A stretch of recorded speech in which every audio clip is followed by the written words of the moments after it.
What's up everyone? John Rettinger from Techno Buffalo here, and if I look a little paler than usual, it's because I'm sick. Like, not in the head sick, well, probably a little bit of that, but also like, sick. But while I'm sick, I spend my time reading tech news because, nerd alert, it's what I like to do. It's what I've always sort of done. And there's been some humongous news this weekend that really caught, I think, most analysts, most journalists, most bloggers, most customers completely off guard. AT&T's acquisition of T-Mobile was completely surprising. So I wanted to run down the facts. I've been getting a lot of questions about what this is going to mean for the consumer, and I wanted to sort of share my opinions and thoughts about what it means for you. If you're a T-Mobile customer, you're an AT&T customer, or you just follow the cellular industry, there's a lot to absorb here. So first, the facts. It is a $39 billion acquisition. That is a lot of zeros. If you think about $39 billion, that's not a small chunk of change. Now, if you look at it on the grand scheme of money in the world, it's a pittance. But $39 billion is $39 billion.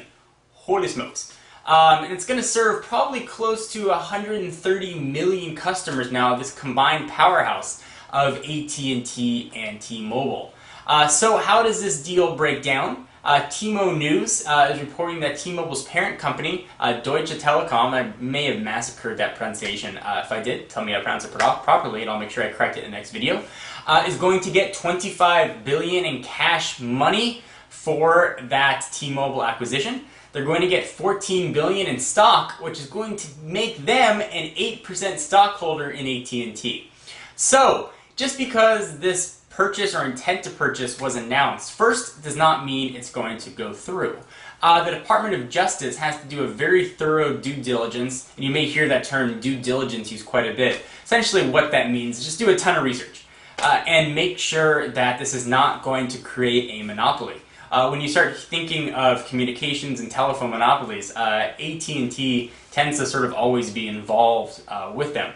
So the reasons this might create a monopoly, we'll talk about the reasons maybe it won't, and then I'll talk again about maybe why I think it's going to happen or not happen. So there are right now two generally prevailing cellular technologies in the US. There is one which runs on a CDMA network, which just doesn't use a SIM card, and 4G aside, that is how Verizon and Sprint do their networks. It's CDMA, no SIM card. You have to dial in a number on the back, and that sort of activates your phone. It's an oversimplified explanation. And there's another standard called GSM, which is SIM cards, and that's what AT&T and T-Mobile use. So there are different bands sort of in that GSM range. You may have heard Edge mentioned. It's commonly now called a 2G network. AT&T and T-Mobile essentially share most of the same bands for Edge, with a few exceptions in some regions. But primarily, if you've heard maybe a quad-band Edge phone, you wouldn't have any problems using it on AT&T or T-Mobile. And the majority of phones now, certainly there are some exceptions, generally are at least quad-band Edge. So now let's talk about 3G, 1G more. T-Mobile has a very strong 3G network with HSPA+, which they're now also sort of calling 4G, which we're also going to talk about. I keep saying we're going to talk about, but we are going to get to it. So from the 3G world, T-Mobile and AT&T use different spectrums. And spectrum is just the signal that's being sent over the air, how it gets delivered to the device is, again, an oversimplified explanation. But there are different spectrums, so 850, 900, 1700, all that. It's just how it gets to your phone. And if your phone doesn't support the spectrum, you're not going to get the service. So AT&T are both GSM-based technologies, as I mentioned, and both have different 3G bands. So what could happen here is T-Mobile, or the new AT&T, could potentially open up their 3G spectrum to make the phones, or future phones, compatible with one set of standards for 3G communication. And that also translates to 4G.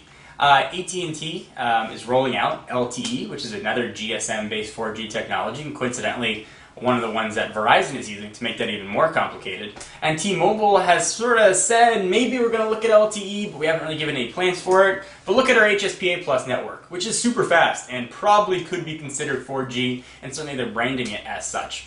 So now AT&T is going to have control of this 4G spectrum, you might hear it called AWS, that T-Mobile has. So AT&T is now going to have a complete control, and if this deal gets approved, have complete control over essentially all the GSM phones in the US. Now there are some smaller regional carriers, and there are some MNVOs, whatever they're called, that resell broadband spectrum, or resell wireless spectrum. But primarily AT&T would be the purveyor of all this GSM business, and that's where we might see a potential monopoly.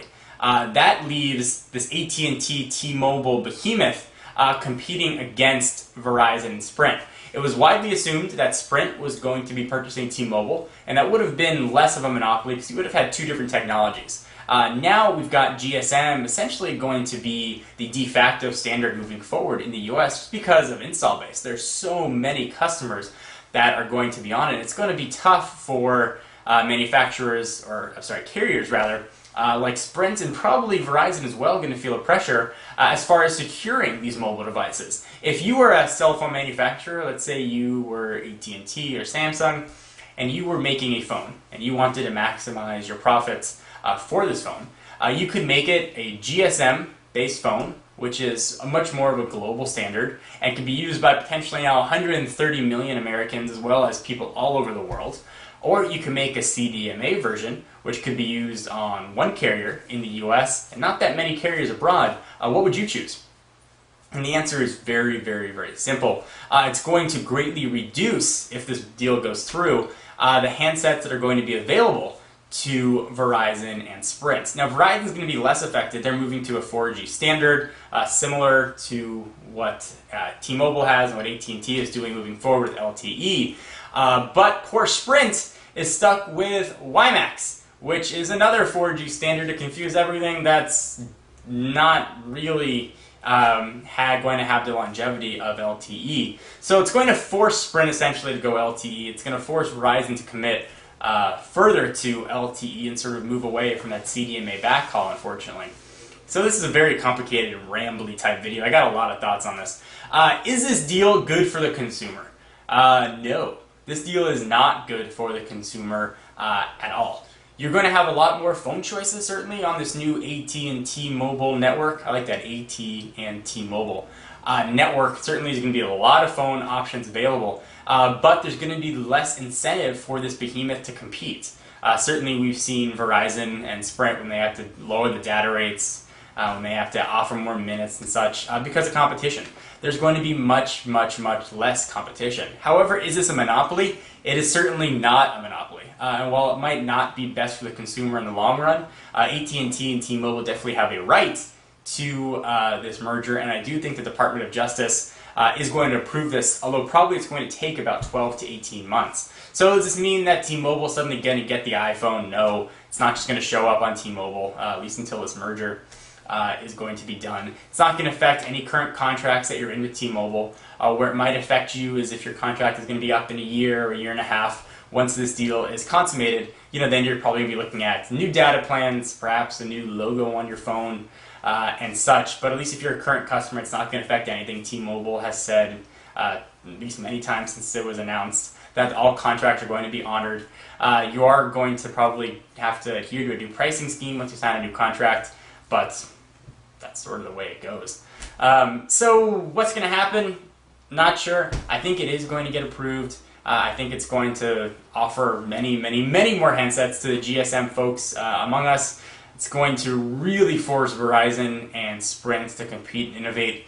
And I wouldn't be overly surprised to start hearing rumors and grumblings of a Verizon takeover of Sprint, or at least potential buyout of Sprint.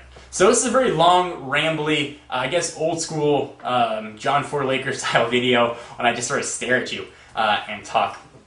Curious, if you guys have watched this long, what you think about this buyout. Do you think it's a good thing? Do you think it's a bad thing? Are you outside of the country, outside of the US, and you really don't care and you're sick of all the news? I'd like to hear what you guys have to say. Did I massacre the pronunciation of Deutsche Telekom?